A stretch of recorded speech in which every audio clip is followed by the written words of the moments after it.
Hello everyone. तो एक बार फिर से स्वागत है आप सभी का हमारे इस चैनल पर जिसका नाम है फिजिक्स इल्यूमिनेशन बाय शिवांश। तो आज हम पढ़ने वाले हैं कूलाम्स लॉ। आप लोगों को पता होना चाहिए कि यहाँ पर इस चैनल पर क्लास 12th की कंप्लीट फिजिक्स की सीरीज़ कराई जा रही है। अब ये समझ लो कि इस लेक्चर के बाद मतलब इस लेक्चर से जो तुम लोगों के टॉपिक शुरू हो रहे हैं फिजिक्स के मोस्ट रेलिवेंट टॉपिक हैं। यहाँ से तुम लोगों की असली फिजिक्स शुरू होती है। इस टॉपिक से क्वेश्चन आते हैं, बोर्ड्स में भी आते हैं, जेई में भी आते हैं, नीट में भी आते हैं। तो सबसे पहली बात कॉन्सेप्ट समझो और उसके बाद उसके क्वेश्चन प्रैक्टिस करो। हाँ, रही बात क्वेश्चन प्रैक्टिस की, तो क्वेश्चन प्रैक्टिस के लिए अलग से वीडियो आएगी जो इसी प्लेलिस्ट में मैं नीचे डाल दूँगा। अभी तुम लोग क्वेश्चन सिर्फ कॉन्सेप्ट समझने पे ध्यान दो। हाँ, इस पर किस किस टाइप के क्वेश्चन बनते हैं वो एक बार मैं ज़रूर डिस्कस कर लूँगा। हाँ, एक और बात, तुम लोगों की पिछली प्रॉब्लम एड्रेस कर ली जा चुकी है कि पिछली वीडियो में फ़ॉन्ट बहुत छोटा हो गया था। तो अब की समय ध्यान रखूँगा कि तुम लोगों को सही फ़ॉन्ट में मतलब क्लियर वीडियो मिले। तो हाँ, अब तुम लोग देखो कूलाम्ब लॉ एक्चुअल में है क्या। देखो, कूलाम्ब लॉ कोई नई चीज़ नहीं है। तुम लोगों ने अगर क्लास 11th पढ़ी है तो जो तुम लोगों ने यूनिवर्सल ग्रेविटेशनल लॉ पढ़ा था असल में ही बिल्कुल सेम चीज़ है, बस कुछ कुछ चीज़ें चेंज हैं। वहाँ पे तुम लोग M1 M2 पढ़ते हो थे, यहाँ पे तुम लोग Q1 Q2 पढ़ोगे। वहाँ पे तुम लोग कांस्टेंट G को पढ़ते थे, यहाँ पे तुम लोग इलेक्ट्रोस्टैटिक कांस्टेंट समझोगे। बस, बाकी कोई खास अंतर नहीं होता है। इन्वर्स स्क्वायर लॉ को वो फॉलो करता था, इन्वर्स स्क्वायर लॉ को ये भी फॉलो करता है। अब बात आती है जिन लोगों ने 11th में नहीं पढ़ा उनके लिए थोड़ी दिक्कत है। बाकी आराम से इसको भी डिटेल में समझेंगे कि क्या होता है, Q1 Q2 चार्जेस के बीच में किस तरह फोर्स लगता है, उसकी डायरेक्शन क्या होती है, सारा डिस्कशन चलेगा। फिलहाल एक बार तुम लोग ये नोट्स देख लो, इसके स्क्रीनशॉट लेने हो तो ले लो।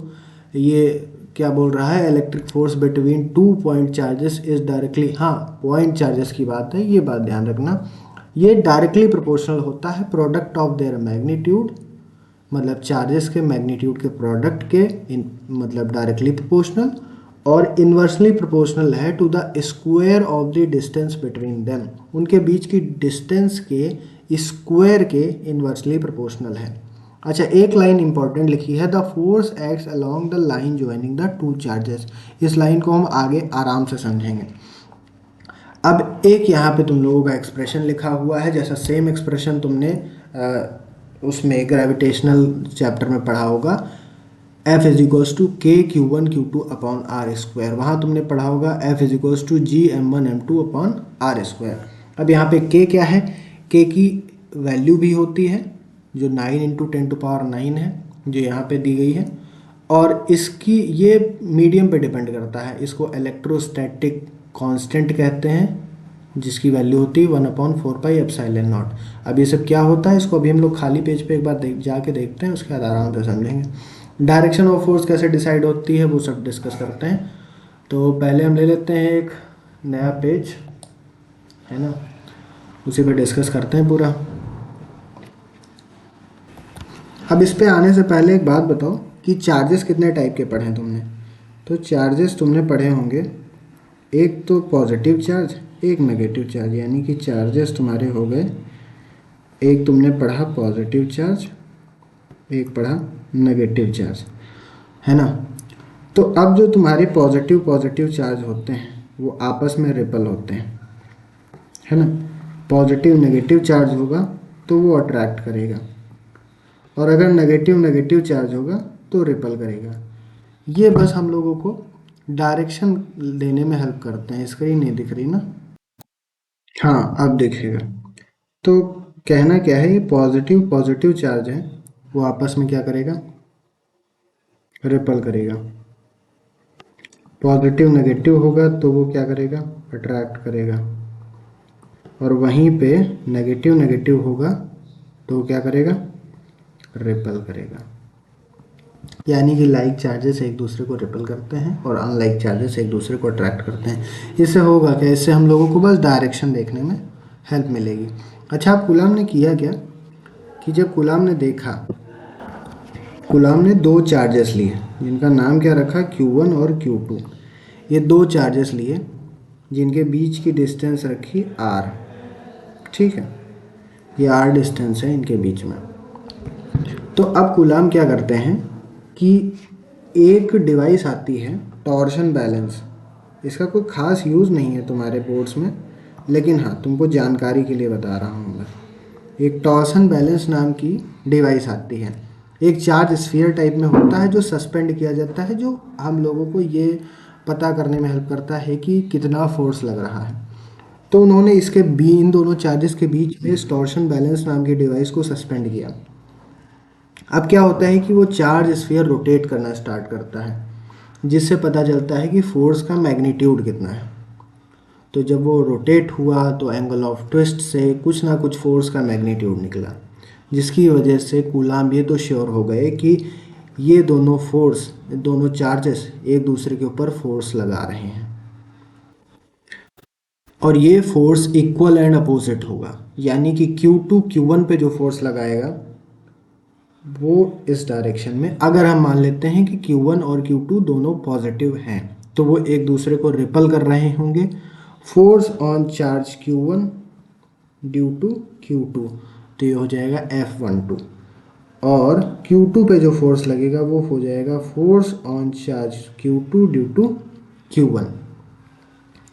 अब ये जो फोर्स होंगे ये दोनों आपस में बराबर होंगे, इनका मैग्नीट्यूड आपस में बराबर होगा, हालांकि इनकी डायरेक्शन एक दूसरे के अपोजिट है।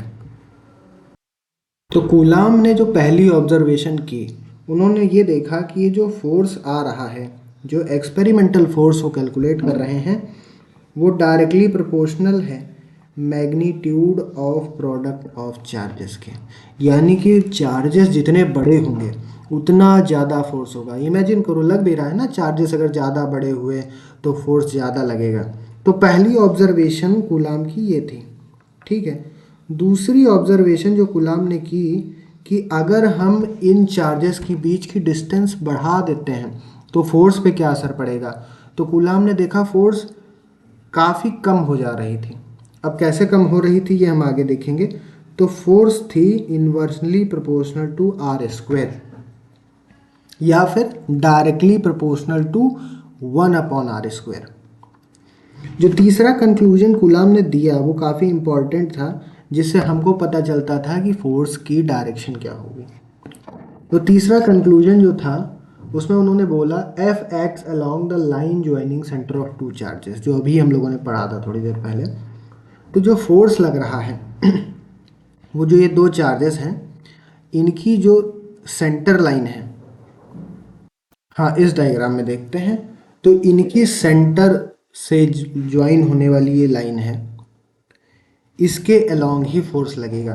क्योंकि फोर्स हमारा किसी भी डायरेक्शन में लग सकता था, इधर लग जाता, भाई Q1 को धक्का देना है किधर से भी दे दो ना, जरूरी है उसी लाइन में देना।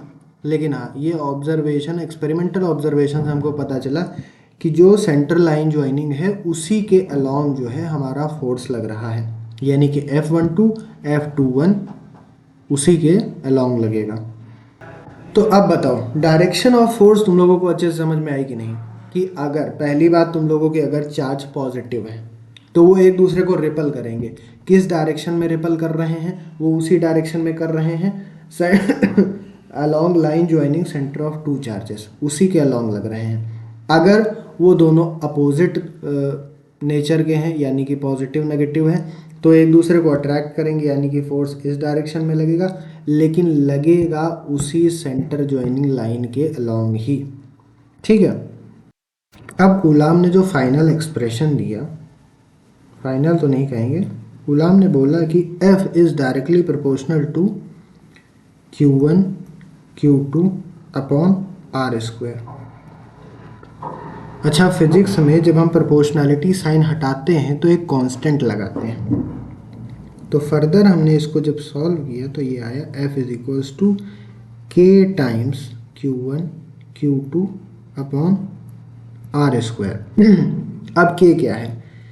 K है आपका इलेक्ट्रोस्टैटिक कांस्टेंट, इलेक्ट्रोस्टैटिक कांस्टेंट। अब ये डिपेंड करता है मीडियम पे, यानी कि अगर मीडियम एयर है तो इलेक्ट्रोस्टैटिक कांस्टेंट की वैल्यू ज़्यादा होगी। अगर कोई और मीडियम होता है तो फोर्स उनके बीच में कम हो जाता है।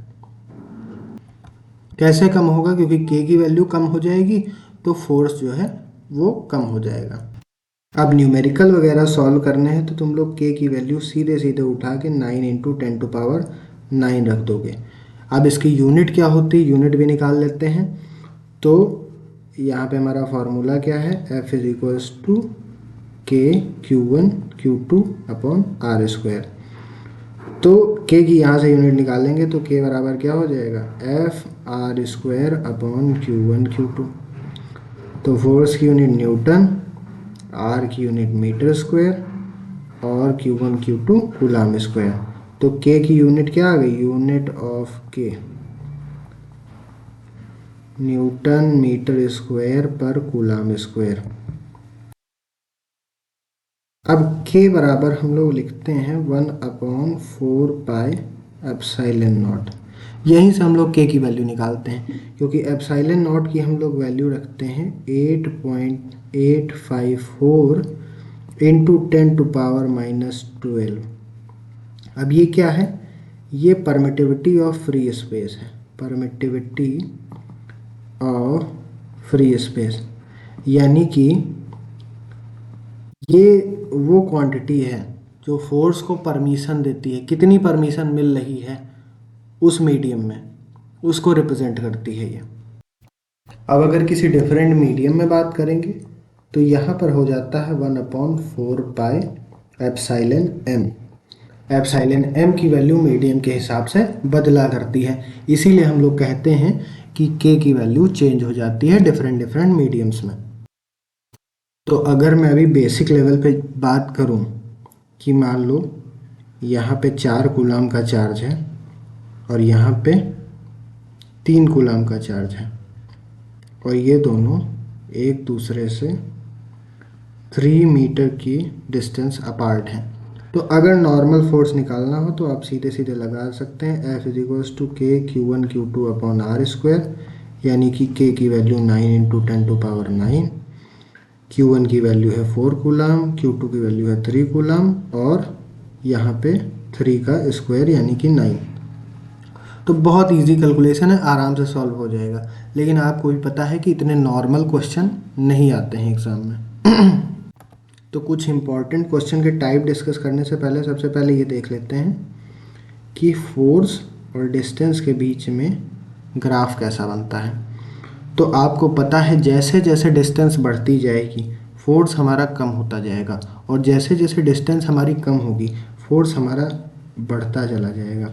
और ये किसको फॉलो करता है, इनवर्स स्क्वायर लॉ को, इनवर्स स्क्वायर लॉ को फॉलो करता है, यानी कि 1/r² को। तो यहाँ पे देखिए जैसे ही हमने डिस्टेंस को बढ़ा दिया है हमारा फोर्स काफ़ी कम हो गया है इस जगह पे। और अगर यहाँ पे देखिए, यहाँ पे डिस्टेंस हमारी कम है at r is equals to r1 पे, तो यहाँ पे फोर्स की वैल्यू काफ़ी ज़्यादा है। तो कुछ इंपॉर्टेंट टाइप डिस्कस कर लेते हैं क्वेश्चन के। एक टाइप का क्वेश्चन तो ये आता है कि आपको एक ट्रायंगल दे रखा होगा, इसकी वर्टिसेस पे चार्जेस दे रखे होंगे, जिसके सेंट्रॉइड पे एक चार्ज Q रख देता है और वो फाइनली पूछता है कि Q पे कितना फोर्स लगेगा। तो इसमें क्या करना होता है कि इनके बीच की डिस्टेंस, यानी कि इस सेंट्रॉइड की यहाँ तक की डिस्टेंस आपको निकालनी है। उसके बाद सिंपली आपको अपना फार्मूला लगा देना है। आपके पास चार्ज है, चार्ज कैपिटल Q है, स्मॉल चार्ज ये है, इनके बीच की जो भी डिस्टेंस आएगी AO, तो ये AO का स्क्वायर और K की वैल्यू, ये फोर्स हो जाता है। अब हर एक से आपको फोर्स निकालना है, लेकिन बात ये है कि अब इस फोर्स को हम लोग जोड़ेंगे कैसे, क्योंकि हमको दो चार्जेस का तो पता है, दो चार्जेस के बीच में हमने फोर्स निकाल लिया, मतलब एक चार्ज दूसरे चार्ज पे कैसे फोर्स लगा रहा है। लेकिन जब ये कॉम्बिनेशन ऑफ चार्ज दे रखा है तो हम लोग उस फोर्स को कैसे ऐड करेंगे। तो यहाँ पे पिक्चर में आता है सुपरपोजिशन प्रिंसिपल। तो सुपरपोजिशन प्रिंसिपल पहले क्या करता है, पहले डेफिनेशन बता देता हूँ। The total force acting on a charge due to multiple other charges is the vector sum of individual forces exerted by each charge independently। हाँ, तो ये डेफिनेशन है। इसका कहने का क्या मतलब है? मतलब ये कि अभी जैसे हमने ट्रायंगल बनाया था वो वाला, ये वाला ट्रायंगल, अब इसमें चार्ज Q यहाँ पे था, Q यहाँ पे था, Q यहाँ पे था, और मेन चार्ज Q यहाँ पे था। अब हमें फोर्स निकालना था इस कैपिटल Q चार्ज पे।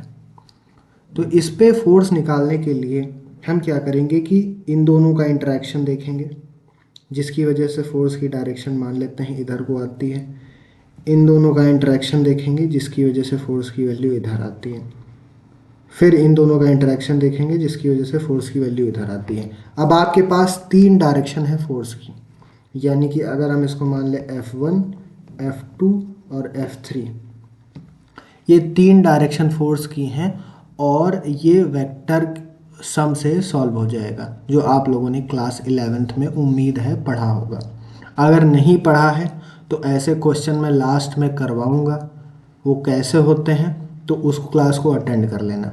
इसमें नॉर्मल सा है, कोई बड़ी बात नहीं है। इन दोनों के बीच में 120 डिग्री का एंगल होगा, इसको इधर रिजॉल्व कर लेंगे, F/2 टोटल जो है सिमेट्री के कारण ये कैंसिल हो जाएगा, है ना।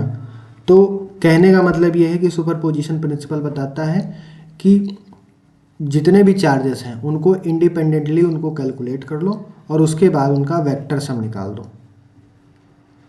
अब इसका एजम्पशन ये है कि ये जो हर चार्ज का फोर्स निकालता है, तो ये मान के निकालता है कि कोई दूसरा चार्ज इसको अफेक्ट नहीं कर रहा है। मतलब कि अगर हम Q, कैपिटल Q और स्मॉल q के बीच का फोर्स इंटरेक्शन निकाल रहे हैं, तो हम बाकी चार्जेस की प्रेजेंस को नेग्लेक्ट कर देंगे कि वो वहाँ पे है ही नहीं। हम फिलहाल उन्हीं दोनों को लेके चलेंगे। जब दूसरे स्मॉल q और कैपिटल Q के बीच का चार्ज निकालेंगे, तो हम उन दोनों की प्रेजेंस को कंसीडर करेंगे, बाकी के जो स्मॉल q अदर दो हैं उनको नेग्लेक्ट कर देंगे। तो इस तरीके से हमारा सुपरपोजिशन प्रिंसिपल काम करता है। अब इस पे बेस एक और क्वेश्चन होते हैं, सिमिलर है ये। इसमें एक स्क्वायर दे रखा होता है जिस पे अलग अलग चार्जेस होते हैं, सेम भी दे सकते हैं। उसके बाद किसी एक चार्ज पे आपको फोर्स निकालना होता है, तीनों की वजह से कितना चार्ज आएगा। एक अलग टाइप का एक क्वेश्चन आता है जिसमें मान लीजिए 4 कूलाम का चार्ज इधर है, 1 कूलाम इधर है। अब ये बोलते हैं कि इसमें हम कहाँ पे एक ऐसा टेस्ट चार्ज रख दें कि इनका सम जीरो हो जाए, मतलब इस पे फोर्स जीरो हो जाए। तो यहाँ पे, यहाँ से लेके यहाँ तक हमको कोई एक ऐसा पॉइंट देखना होता है जहाँ पे इसका इस पर इस क्यू नॉट फोर चार्ज पे फोर्स जीरो हो जाता है। तो ये सारे क्वेश्चन कवर होंगे। अगर आप चाहते हैं कि ये सारे क्वेश्चन कवर हों तो कमेंट बॉक्स में ज़रूर बोलिएगा कि #क्वेश्चन कराओ। अरे कुछ भी लिख देना भाई क्वेश्चन कराने के लिए। बाकी उसमें शर्त यही होगी कि मैं क्वेश्चन लेके आऊँगा, आपको एक क्वेश्चन बताऊँगा, उसके बाद के क्वेश्चन आपको खुद ट्राई करने होंगे, क्योंकि जब तक खुद से नहीं ट्राई करोगे तब तक क्वेश्चन नहीं बनने वाले हैं, क्योंकि एग्ज़ाम में मैं नहीं करूँगा, तुमको खुद करना है। हाँ, तो यही था तुम्हारा कूलाम लॉ। और हाँ, जो तुम लोग मीम फैला दिया करते हो ना कि कूलाम लॉ और न्यूटन लॉ, न्यूटन मतलब कूलाम ने कॉपी किया था न्यूटन को, तो ऐसा कुछ नहीं है भाई, दोनों की फील्ड अलग थी। हाँ, ये ज़रूर है कि सिमेट्री है नेचर में, इस वजह से ये चीज़ें मैच कर जाती हैं। ऐसा नहीं है, किसी साइंटिस्ट की मेहनत को ऐसे नहीं बोलना चाहिए। ह्यूमर अपनी जगह है। बाकी एक और चीज़ तुमको कमेंट करनी है कि अभी जो हम डिस्कस कर रहे थे वो पॉइंट चार्जेस के बारे में डिस्कस कर रहे थे, मतलब कि चार्ज एक जगह पे कंसंट्रेटेड था। लेकिन रियल लाइफ में क्या तुमने कभी कंसंट्रेटेड चार्ज देखा है? मतलब तुमने अपने घर में वायर्स देखे हैं, तो क्या वहाँ पे एक दो चार्ज होते हैं, पॉइंट चार्जेस होते हैं? वहाँ पे कॉन्टीन्यूसली फ्लो किया करते हैं चार्जेस। तो जब बात आ जाएगी कि इनफाइनाइट नंबर ऑफ चार्जेस आ जाएंगे, वहाँ पे तुमको जब फोर्स निकालना होगा, वहाँ पे तुमको अगर इलेक्ट्रिक फील्ड निकालनी है, तब तुम क्या करोगे? और इलेक्ट्रिक फील्ड क्या होती है वो नेक्स्ट टॉपिक कवर होने वाला है, तो जुड़े रहना, वीडियो पे देखते रहना। कब आ रहा है वो घंटी वाला आइकन दबा देना, जिससे पता चलता रहेगा तुमको नेक्स्ट वीडियो कब आएगा। तो नेक्स्ट टॉपिक इलेक्ट्रिक फील्ड पे आएगा। उसके बाद जो कॉन्टीन्यूअस फ्लो वाला टॉपिक था उसका डिस्कशन करेंगे, और तुम लोग कमेंट करो कि वो क्या है, उस लॉ का क्या नाम है। ठीक है, बाकी पढ़ते रहो। Have a nice day, bye bye.